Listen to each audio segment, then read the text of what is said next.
Y'all hear me? Awesome. All right. The only other time I've ever worn this was when I was leading VBS songs, and I don't think y'all want me to do it. Okay. All right, everyone say a quick prayer for HB, because it's the first time listening to me preach. She might pass out with embarrassment or nerves. I don't need this.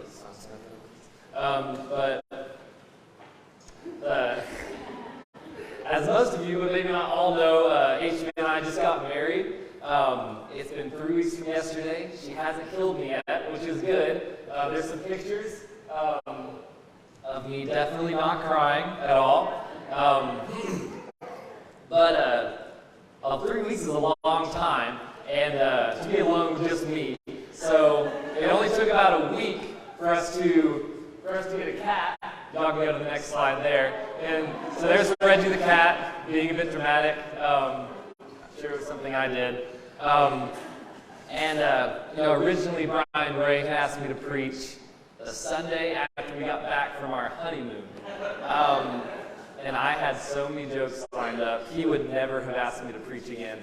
And HB would have killed me when we got home. So maybe the Lord was looking out for me.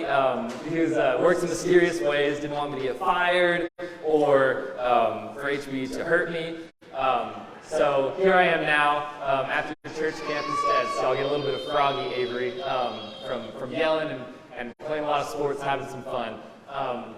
So we're going to be in 2 Timothy 4 today. I'm going to start out by reading it, and then I'll kind of get into the preaching part. But I figure this is the most important part, so if y'all stop listening after this, then y'all heard what you were supposed to. So let me get to 2 Timothy really quick. Okay. And we're going to be in chapter 4, and I've got it on the screen for y'all, but if y'all want to flip there. Okay. Starting in verse 5. Says, "As for you, always be sober-minded, endure suffering, do the work of an evangelist, and fulfill your ministry. For I am already being poured out as a drink offering, and the time of my departure has come. I have fought the good fight, I have finished the race, I have kept the faith. And henceforth there is laid up for me the crown of righteousness, which the Lord, the righteous judge, will award to me on that day, and not only to me, but also to all who have loved his appearing."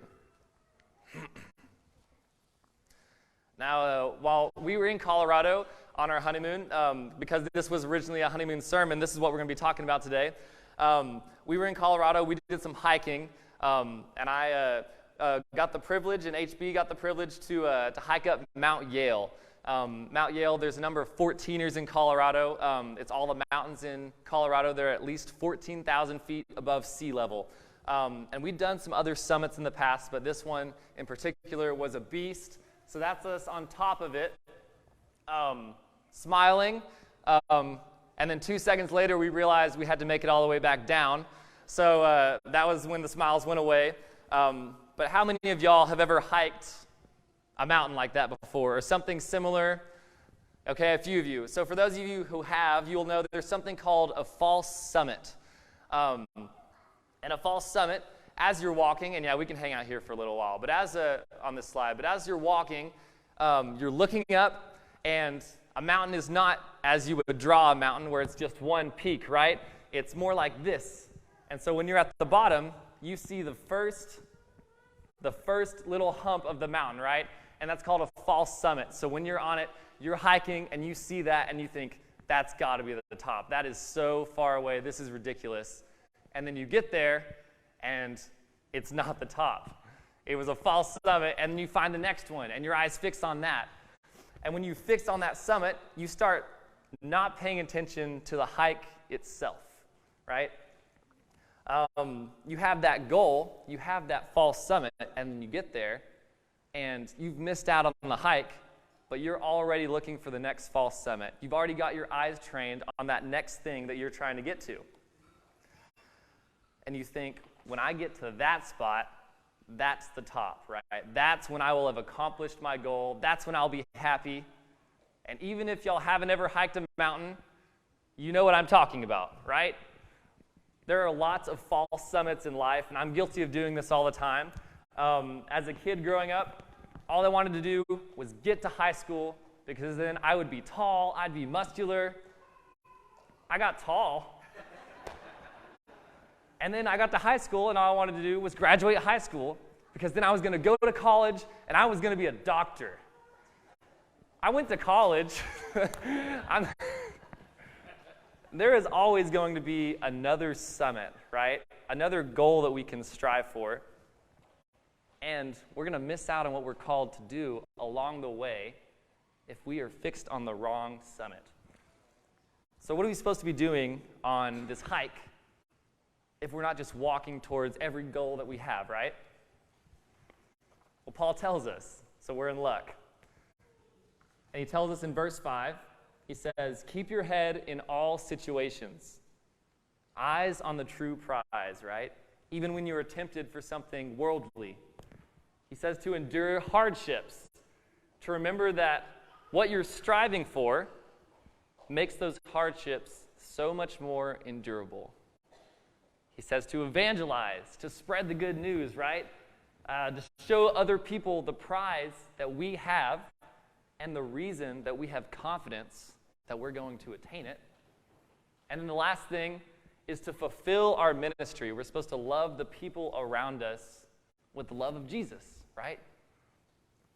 And right now, I feel like I have everything that I want in my life. I graduated, Reckham. My wife is way out of my league, and she's stuck with me. I got my dream job where I get to wear chacos and play ultimate frisbee and yell goofy songs for a week at camp and lose my voice.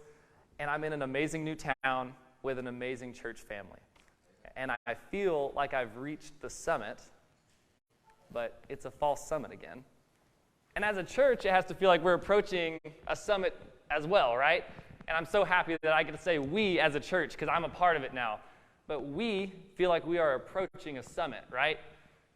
There's been a lot of transition and a lot of hiking for all of y'all, and I'm coming in on the tail end of it. But y'all have done a lot of hiking lately, and it looks like you're at the summit, right? There's a new youth minister. I hear he's okay. And then there's a new preacher, and they're here watching me, no pressure.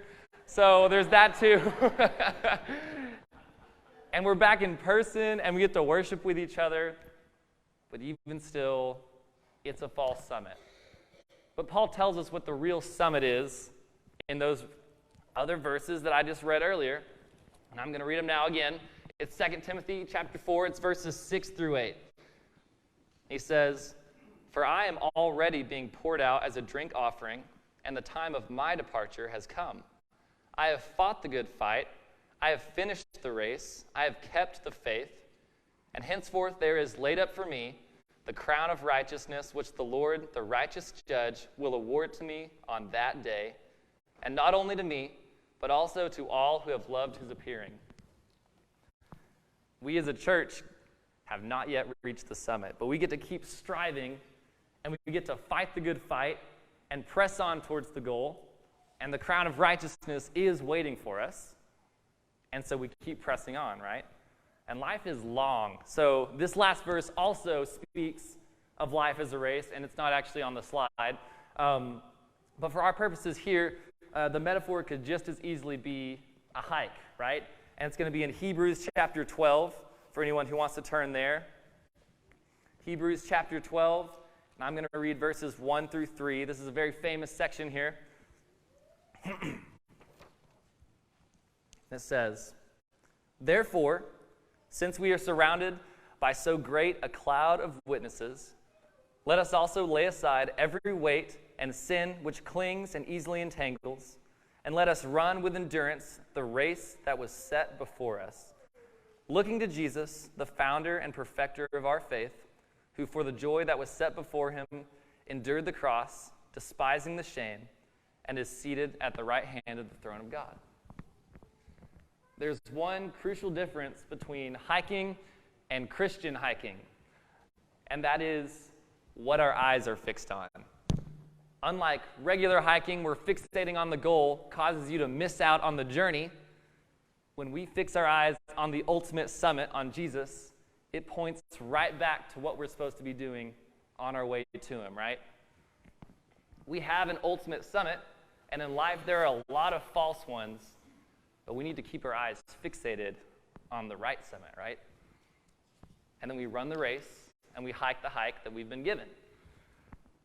HB and I and a bunch of kids, we just got back from church camp. We actually rolled in, I don't even remember, I guess on Friday, so a day ago.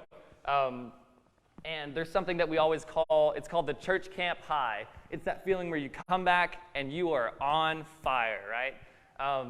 Usually you're completely physically exhausted and you have no voice, but you are spiritually on fire, and then you get back to the real world. And the world is where you aren't having 2 worships and 2 Bible classes, and you aren't surrounded by believers 24/7. And suddenly that can begin to steal the spiritual energy that we have, right? And I'm young, and I'm not a preacher. Everyone say amen to that. Not so excitedly. You don't have to say amen that much. But in my limited experience, this church has some of the most on-fire people that I've ever met. Some of the most willing to serve, some of the most loving, Christ-minded people are in this room and are a part of this body. And this isn't the summit. Don't allow the world to steal your church camp high and your spiritual energy. The race is still being run around us. And this church is equipped with a body that's ready to run it. So I'm going to end with a quote from someone who's much smarter than me, so that you all leave thinking that this was an amazing sermon from a very wise man. John Newton, he was the author of Amazing Grace. And he actually wrote this at the end of his life. So he was laying on his deathbed, and this is what he wrote. He said, "I am not what I ought to be. Ah, how imperfect and deficient. I am not what I wish to be. I am not what I hope to be. But soon, I shall put off mortality, and with mortality all sin and imperfection. And yet though I am not what I ought to be, nor what I wish to be, nor what I hope to be, I can truly say I am not what I once was, a slave to sin and Satan." We haven't reached the goal yet, and we are not yet where we ought to be, but we have shed the things that entangle us. We are no longer slaves to sin and Satan. And there's good work to do, and we are the ones who are called to do it. And we are well equipped, we are energized, and we're excited. So now as a church family, we get to keep hiking with our eyes fixed to the true summit, the pioneer and perfecter of faith, who has a crown of righteousness waiting for us at the top. All right, let's stand and sing.